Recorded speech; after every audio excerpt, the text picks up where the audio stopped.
അപ്പോൾ എനിക്ക് എത്രയും പെട്ടെന്ന് അവളെ ആദ്യം കാണിക്കണമെന്നുണ്ട്. അപ്പോൾ അവളെ ആദ്യം പോയി കാണിക്കും.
Hi guys, welcome back to car garage. Car garage എന്ന് വന്നിരിക്കുന്നത് ഫൈനലി നമ്മളുടെ വണ്ടി ഇവിടെ കംപ്ലീറ്റ് ആയിട്ടുണ്ട്. ഏകദേശം 45-50 ദിവസത്തോളം വന്നു കേട്ടോ നമ്മളുടെ വണ്ടി ഗാരേജിൽ കയറ്റി പിന്നീട് അങ്ങോട്ട് ഇറക്കാൻ വേണ്ടിയിട്ട് കേട്ടോ. അങ്ങനെ ഫൈനലി കംപ്ലീറ്റ് ആയി. ഇന്നലത്തെ വീഡിയോസും കാര്യങ്ങളെല്ലാം നിങ്ങൾ കണ്ടിരിക്കും.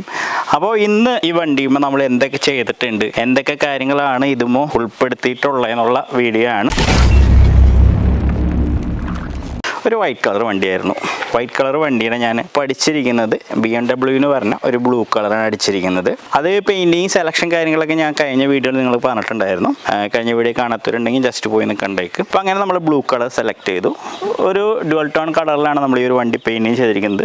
പകുതിയിൽ നിന്ന് അങ്ങോട്ട് ബ്ലാക്ക് കളർ, താഴേക്ക് അങ്ങോട്ട് ബ്ലൂ കളർ അടിച്ചിട്ടുണ്ട്. ഗ്രില്ലിങ് കാര്യങ്ങളൊക്കെ പിയാനോ ഫിനിഷിങ്ങിലുള്ള ബ്ലാക്ക് ചെയ്തിട്ടുണ്ട്. ലോഗോം പിയാനോ ഫിനിഷിങ്ങിലുള്ള ബ്ലാക്കാണ് ചെയ്തിരിക്കുന്നത്. എന്നാൽ താഴെ വരുന്ന ഫോഗ് ലാമ്പിൻ്റെ ആ ഒരു ഏരിയ ഡീക്രോമിങ് ചെയ്തിട്ടുണ്ട് കേട്ടോ. പുതിയ ഹെഡ്ലൈറ്റ് നമ്മൾ പർച്ചേസ് ചെയ്ത് വെച്ചു. കാരണം ഒരു വണ്ടി നമ്മൾ പെയിൻറ്റിങ് ചെയ്തിട്ടുണ്ടെങ്കിൽ അതിൻ്റെ ഹെഡ്ലൈറ്റ് നമ്മൾ റീപ്ലേസ് ചെയ്തിട്ടില്ല. അത് മങ്ങി നിൽക്കണമെങ്കിൽ ആ ഒരു പെയിൻറ്റ് ചെയ്യുന്ന ഒരു പുതുമ നമുക്ക് എന്തായാലും കിട്ടില്ല. അതുകൊണ്ട് തന്നെ ഞാൻ അത് റീപ്ലേസ് ചെയ്തു. പിന്നെ ഇതുമ്പോൾ ഞാൻ ഡീക്രോമിങ് ഇന്നറിൽ പറഞ്ഞിട്ടുള്ള ക്രോമും കാര്യങ്ങളൊക്കെ ഡീക്രോമിങ് ചെയ്യാന്നുള്ള ഒരു ഐഡിയ ഒക്കെ ഉണ്ടായിരുന്നു. പക്ഷേ അതിനേക്കാളും മാച്ചായിട്ട് എനിക്ക് തോന്നുന്നത് ഈ ഒരു ഫിനിഷിങ് തന്നെ ആയതുകൊണ്ട് തന്നെ ഈ രീതിയിൽ തന്നെ ഞാൻ നിലനിർത്തിയിട്ടോ. RS എന്ന് പറഞ്ഞിട്ടുള്ള ഒരു ലോഗോ ഇവിടെ ചെറുതായിട്ട് ഒട്ടിച്ചിട്ടുണ്ട്.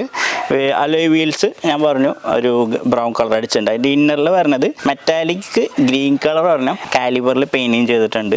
പോർഷയ്ക്കൊക്കെ വരുന്ന ഒരു കളറാണ് കേട്ടത്. അതേപോലെ മിറർ നമ്മൾ പിയാനോ ഫിനിഷിങ്ങിൽ കൊടുത്തിട്ടുണ്ട്. ഇവിടെ ഫില്ലറുകളും കാര്യങ്ങളൊക്കെ പിയാനോ ഫിനിഷിങ്, അതായത് പകുതിയിൽ നിന്ന് അങ്ങോട്ട് ഫുള്ളായിട്ട് തന്നെ ബ്ലാക്ക് ആണ്. എർട്ടിഗയുടെ റെയിൻ ഗാർഡ് നമ്മൾ പുതിയത് വാങ്ങി ഒട്ടിച്ചിട്ടുണ്ട് ഫുള്ളായിട്ട് തന്നെ. ഹാൻഡിലുകളും കാര്യങ്ങളൊക്കെ പിയാനോ ഫിനിഷിങ്ങിലുള്ള ഹാൻഡിൽ കൊടുത്തിട്ടുണ്ട്. ബ്ലൂവിന് ബ്ലാക്ക് മാച്ച് ആവുന്ന രീതിയിൽ പിയാനോ ഫിനിഷിങ്ങിലുള്ള ഹാൻഡിൽ കൊടുത്തിട്ടുണ്ട്. ബാക്കിൽ വരുമ്പോഴും ഡ്രമ്മ് നമ്മൾ ഗ്രീൻ കൊടുത്തിട്ടുണ്ട് കേട്ടോ. അതായത് പോർഷയ്ക്ക് വരുന്ന ഒരു മെറ്റാലിക് ഗ്രീൻ കൊടുത്തിട്ടുണ്ട്. അപ്പോൾ ഇത്രയ്ക്ക് ഏരിയ ഇതാണ് സൈഡ് വശങ്ങൾ നമ്മൾ ചെയ്തതാണ്. ഓവറായിട്ട് ആക്സസറീസ് ഒന്നും നമ്മൾ ചെയ്തിട്ടില്ല. ചിലർ ഇവിടെ ബീഡിങ് ഒക്കെ വെക്കും. എനിക്ക് ബീഡിങ് വെക്കുന്നത് അങ്ങനെ ഇഷ്ടമല്ല, അതുകൊണ്ടാണ് ഞാൻ വെച്ചിട്ടില്ല. പ്ലെയിൻ ആയിട്ടാണ് ഇട്ടിരിക്കുന്നത് കേട്ടോ. ബാക്ക് സൈഡിലേക്ക് പോവുകയാണെങ്കിൽ ശരിക്കും പറഞ്ഞിട്ടുണ്ടെങ്കിൽ കുറച്ച് പണിയും കാര്യങ്ങളൊക്കെ ബാക്കിയുണ്ട് കേട്ടോ. ഇവിടെ S എന്ന് പറഞ്ഞ ലോഗോ നമ്മൾ ഡീക്രോമിങ് ചെയ്യുന്നുണ്ട്. അപ്പോൾ അത് ഞാൻ ഒട്ടിച്ചിട്ടില്ല. ഇവിടെ ertiga എന്ന് പറഞ്ഞിട്ടുള്ള ഒരു ഇത് ഞാൻ ഡീക്രോമിങ് ചെയ്തിട്ട് ഒട്ടിക്കുന്നുണ്ട്. അപ്പോൾ അതും ചെയ്തല്ല. അപ്പോൾ ആകെ ചെയ്തിരിക്കുന്നത് സ്പോയിലർ പിയാനോ ഫിനിഷിങ്ങുള്ള ബ്ലാക്ക് കൊടുത്തിട്ടുണ്ട്. ertiga എഴുതിയിട്ടുള്ള ഈ ഒരു ഗാർണിഷ് പിയാനോ ഫിനിഷിങ് കൊടുത്തിട്ടുണ്ട്. നമ്പർ പ്ലേറ്റ് ചേഞ്ച് ചെയ്തിട്ടുണ്ട്. ബാക്കിൽ വന്ന ബമ്പറിൻ്റെ സെൻസേഴ്സ് ബ്ലാക്ക് കൊടുത്തിട്ടുണ്ട്. ബമ്പർ ചേഞ്ച് ചെയ്തു. ബമ്പർ പഴയ ബമ്പർ ഈ ഒരു ടൈപ്പ് ആയിരുന്നു. അതിൽ നിന്ന് വ്യത്യസ്തമായിട്ട് നമ്മൾ ടൈപ്പ് 2-ൻ്റെ ബമ്പർ ആഡ് ചെയ്തിട്ടുണ്ട്.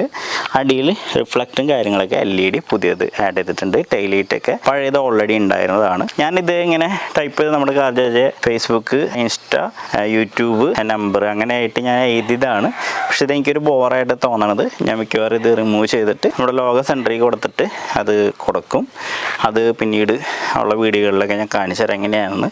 ബാക്കിൽ ഇതെനിക്ക് എന്തായാലും റിമൂവ് ചെയ്യണം തോന്നുന്നു. നിങ്ങളുടെ അഭിപ്രായം എന്തായാലും അറിയിച്ചേക്ക്. നമ്പർ എഴുതിയാണ്ട് എനിക്കൊരു ബോറായിട്ട് തോന്നി അടിച്ച് കഴിഞ്ഞപ്പോൾ. ഓക്കെ, അപ്പോൾ അതങ്ങനെ നമുക്ക് ചെയ്യാം. എൻ്റെ വീഡിയോസും കാര്യങ്ങളെല്ലാം കാണുന്നത് നിങ്ങൾക്ക് അറിയാൻ സാധിക്കും. ഞാൻ ഒരുപാട് യാത്രകൾ ചെയ്യുന്നൊരു വ്യക്തിയാണ്. യാത്രകൾ എന്ന് പറഞ്ഞിട്ടുണ്ടെങ്കിൽ പിക്നിക്കായിട്ടുള്ള യാത്രകളല്ല, വാഹനങ്ങൾ പിക്ക് ചെയ്യാനും വാഹനങ്ങൾ നോക്കാനും ഗാരേജ് പരമായിട്ടുള്ള യാത്രകൾ കൂടുതലായിട്ട് ചെയ്യുന്നൊരു വ്യക്തിയാണ്. അപ്പോൾ എൻ്റെ കസിൻസൊക്കെ ഗോവയിലും ഗുജറാത്തിലൊക്കെ ഉണ്ട്. അപ്പോൾ അങ്ങനെയുള്ള സ്ഥലങ്ങളിലൊക്കെ ഞാൻ മിക്കവാറും കാറിൽ തന്നെയാണ് പോകാറുള്ളത്. അതിൻ്റെ വീഡിയോസൊക്കെ ഞാൻ മുന്നിട്ടിട്ടുണ്ട്, കണ്ടവർക്ക് അറിയാം. അതുകൊണ്ട് തന്നെ എനിക്ക് നിർബന്ധമായിരുന്നു സീറ്റും കാര്യങ്ങളൊക്കെ ലോങ് യാത്രയ്ക്കും അതേപോലെ തന്നെ ലോക്കൽ യാത്രകൾക്കും കംഫർട്ടബിൾ ആവണം എന്നുള്ളത്. അപ്പോൾ ആ രീതിയിൽ നമ്മൾ അതിൽ എനിക്ക് എർട്ടിഗയ്ക്ക് സൂട്ടാവണം. ചില സീറ്റുകൾ നമുക്ക് ഇന്നോവയ്ക്ക് സൂട്ടാവും, ചില സീറ്റുകൾ നമുക്ക് ചെറിയ വണ്ടികൾക്ക് സൂട്ടാവും. പക്ഷേ അത് എല്ലാത്തിനും സൂട്ടാവണം. ഇപ്പോൾ നമ്മൾ ഇതിൽ ഞാനിപ്പോൾ ഇന്നോവയ്ക്ക് ചെയ്യണ ബൾക്കി ആയിട്ടുള്ള സ്പോർട്ടി ടൈപ്പ് സീറ്റ് ഉണ്ട്. പക്ഷെ അത് എൻ്റെ എർട്ടിഗയ്ക്ക് ചെയ്തിട്ടുണ്ടെങ്കിൽ ചിലപ്പോൾ അത് കാണാൻ അത്ര ഭംഗിയാവില്ല എന്ന് എനിക്ക് തോന്നിയ കാരണം തന്നെ ഞാൻ ഒരു BMW പറഞ്ഞ ഒരു ടൈപ്പ് മോഡലിനാണ് ഇതിനെ പറയപ്പെടുന്നത്. ആ ഒരു ടൈപ്പിലുള്ള സീറ്റ് കവർ ഞാൻ ഇതിന് ചെയ്തു. നാപ്പ മെറ്റീരിയൽ ഉണ്ട്, സ്ലിംഗ് മെറ്റീരിയൽ ഉണ്ട്. ഈ 2 മെറ്റീരിയലാണ് ഞങ്ങൾ കൂടുതലായിട്ട് ചെയ്യുന്ന മെറ്റീരിയൽ. അപ്പോൾ അതിൽ ഞങ്ങൾ സ്ലിംഗ് മെറ്റീരിയലാണ് ഞാൻ ഈ ഒരു സീറ്റ് കവർ കാര്യങ്ങൾ ചെയ്തിരിക്കുന്നത്. ശരിക്കും പറഞ്ഞാൽ വിൻ സപ്പോർട്ടും അതേപോലെ തന്നെ തൈ സപ്പോർട്ടും അതേപോലെ കണ്ട സൈഡിൽ നല്ല സപ്പോർട്ടൊക്കെ ആയിട്ടുള്ള രീതിയിൽ കംഫർട്ടബിളായിട്ട് യാത്ര ചെയ്യാവുന്ന രീതിയിലുള്ള സീറ്റാണ് ഞാൻ ഈ ഒരു വണ്ടി ഫ്രണ്ടിൽ അടിച്ചിരിക്കുന്നത്. ബാക്കിൽ ഇതിൻ്റെ സെയിം പാറ്റേണിലാണ് അടിച്ചാണ്. എന്നാൽ അത് ബൾക്കിയാക്കാനായിട്ട് സാധിക്കില്ല, കാരണം അത് മടക്കിയൊക്കെ ഇടേണ്ട സീറ്റാണ്. അപ്പോൾ അത് ഞാൻ നിങ്ങൾക്ക് കാണിച്ചു തരാം. അപ്പോൾ ബാക്ക് സൈഡിലേക്ക് നമ്മൾ പോവുകയാണെങ്കിൽ ബാക്ക് സൈഡ് നമ്മൾ നോർമൽ ടൈപ്പ്, ഞാൻ നേരത്തെ നിങ്ങൾ പറഞ്ഞില്ല, സ്ട്രൈറ്റ് ആയിട്ട് തന്നെ അടിക്കാൻ പറ്റുള്ളൂ, കാരണം ഇത് മടക്കിയിടുന്ന സീറ്റാണ്. അപ്പോൾ അത് സ്ലിംഗ് മെറ്റീരിയൽ നമ്മൾ അതിൻ്റെ ഡിസൈനും കാര്യങ്ങളൊക്കെ നോക്കണമെങ്കിൽ കണ്ടോ സെയിം ഫ്രണ്ടിൽ വന്നിട്ടുള്ള ആ ഡിസൈനും കാര്യങ്ങളൊക്കെ വൈറ്റ് നൈലോൺ സ്റ്റിച്ചിങ്ങിൽ നമ്മൾ ചെയ്തിട്ടുണ്ട്. ഇവിടെ ഹാൻഡ് റെസ്റ്റ് കാര്യങ്ങളൊക്കെ ഓൾറെഡി എർട്ടിഗയ്ക്ക് വരുന്നതാണ്. ഹാൻഡ് റെസ്റ്റും കാര്യങ്ങളൊക്കെ കംഫർട്ടബിളായിട്ട് നമുക്ക് ഇരിക്കാം. ഇതുമ്പോൾ ഏകദേശം ഒരു 5 mm എടുത്തിട്ടുള്ള യൂഫോമാണ് ഇതിൽ അടിച്ച് വെച്ച് സ്റ്റിച്ചിങ് ചെയ്തിരിക്കുന്നത്. അതുകൊണ്ട് തന്നെ നോർമൽ കുഷൻ കാര്യങ്ങളൊക്കെ ഓൾറെഡി ആഡ് ചെയ്തിട്ടുണ്ട്. പിന്നെ സീറ്റ് വല്ലോടത്ത് ഇടിഞ്ഞിട്ടൊക്കെ ഉണ്ടെങ്കിൽ അവർ കുഷൻ കാര്യങ്ങളൊക്കെ ആഡ് ചെയ്തിട്ടാണ് നമ്മുടെ ഈ ഒരു സീറ്റ് വർക്കും കാര്യങ്ങളൊക്കെ ചെയ്തിരിക്കുന്നത് കേട്ടോ. ഓക്കെ, അങ്ങനെ സ്ലിംഗ് മെറ്റീരിയൽ എൻ്റെ വണ്ടിയുടെ ഫുള്ളായിട്ടുള്ള സീറ്റ് വർക്കും കാര്യങ്ങളും ചെയ്തു. ഡോർ പാഡുമൊക്കെ ഈ ഒരു രീതിയിൽ കണ്ടോ, ഈ ബ്ലാക്ക് ഇവിടെ വരാവുന്ന രീതിയിൽ ഡോർ പാഡും ചെയ്തിട്ടുണ്ട്. അങ്ങനെ ഞങ്ങൾ സീറ്റ് വർക്കും ഫുള്ളും കംപ്ലീറ്റ് ആയി. ഫ്ലോർ മാറ്റ് ഞാൻ തന്നെ ഇട്ടത്, ബട്ടൺസ് ടൈപ്പ് ഫ്ലോർ മാറ്റ് അല്ലേ, അപ്പോൾ അത് ഞാൻ തന്നെ ഇട്ട ഡാമേജ് ഞാൻ തന്നെ ചെയ്തു. പിന്നെ സ്റ്റീരിയോ നോക്കണമെങ്കിൽ മാച്ച് ലിങ്ക് എന്ന് പറഞ്ഞ കമ്പനിയുടെ സബ് വൂഫർ ഞാൻ ഈ ഒരു സീറ്റിൻ്റെ ഫ്രണ്ടിൽ വരണ ഈ ഒരു സീറ്റിൻ്റെ താഴെ ആഡ് ചെയ്തിട്ടുണ്ട്. അത് ആഡ് ചെയ്തു. അതേപോലെ തന്നെ 4 സ്പീക്കറും നമ്മളൊരു ഡാമേജ് ചെയ്ത ഡോർമ വെക്കാവുന്ന രീതിയിലുള്ള ഊഫറും അതേപോലെ സെപ്പറേറ്റ് ടൂട്ടറായിട്ടുള്ള സ്പീക്കേഴ്സും ഞാൻ 4 ആഡ് ചെയ്തു. അപ്പോൾ തന്നെ സൗണ്ട് എഫക്റ്റും കാര്യങ്ങളൊക്കെ ഇന്നറിൽ അടിപൊളിയായിട്ടുണ്ട്. അപ്പോൾ അങ്ങനെയുള്ള കാര്യങ്ങളൊക്കെ ചെയ്ത് വണ്ടി ഫുള്ളായിട്ട് തന്നെ കംപ്ലീറ്റ് ആയി. എത്ര റേറ്റായി എന്നുള്ള കാര്യം ഞാൻ നേരത്തെ നിങ്ങളോട് പറഞ്ഞില്ല, അത് അടുത്ത വീഡിയോ ആയിട്ട് ഞാൻ സത്യം പറഞ്ഞാൽ നോക്കിയിട്ടില്ല, അല്ലെങ്കിൽ ഞാൻ ഈ വീഡിയോ തന്നെ അതിൻ്റെ കാര്യങ്ങളൊക്കെ ഞാൻ പറഞ്ഞു തന്നെ. എത്ര റേറ്റായി എന്നുള്ളത് ഫുള്ളായിട്ട് നോക്കിയാലാണ് എനിക്ക് അറിയാൻ പറ്റുള്ളൂ. ഞാൻ നോക്കിയതിന് ശേഷം അത് എത്രയായി എന്നൊക്കെയുള്ളത് കറക്റ്റായിട്ട് നിങ്ങളോട് പറഞ്ഞു തരാം കേട്ടോ. ഓക്കെ, അത്രയും ഒക്കെ ചെയ്ത് എൻ്റെ ഒരു വണ്ടി ഇവിടെ ഫൈനലായിരിക്കുകയാണ്. നല്ലൊരു സന്തോഷം തന്നെയായിരുന്നു. നിങ്ങൾ ഇന്നലെ കണ്ട വീഡിയോ കണ്ടിരിക്കും, വൈഫിൻ്റെ സന്തോഷം കാര്യങ്ങളൊക്കെ. അപ്പോൾ അത് നമ്മൾ വണ്ടി ഇറങ്ങില്ല ആദ്യം അവൾ വിചാരിച്ചിട്ടുണ്ടായത്, കാരണം മാമോദിസ വരുന്നുണ്ട്.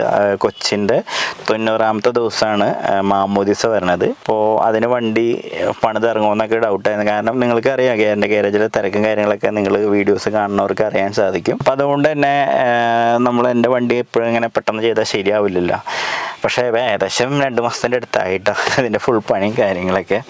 അപ്പോൾ അങ്ങനെ വണ്ടി ഫൈനലി കംപ്ലീറ്റ്. അപ്പോൾ ഇത്രയൊക്കെ ഉള്ളൂ കാര്യങ്ങൾ ചെയ്തിട്ടുള്ളത്. ഇനി ഞാൻ ഓരോരോ വീഡിയോകളിൽ ഇങ്ങനെ വഴി എന്തൊക്കെയാണ് ഇങ്ങനെയൊക്കെയാണെന്നൊക്കെ ഉള്ളത് പറഞ്ഞു തരാം. ഇപ്പോൾ ഉള്ള കാര്യങ്ങളും എല്ലാം ഏകദേശം ഞാൻ പറഞ്ഞു തന്നിട്ടുണ്ട്. ബാക്കിലെ സീറ്റ് ഇതേപോലെ തന്നെയാണ്, ഈ സെയിം സീറ്റ് വേണം ബാക്കിലും നമ്മൾ കൊടുത്തിരിക്കുന്നത്, മറിച്ചിടാവുന്ന രീതിയിൽ.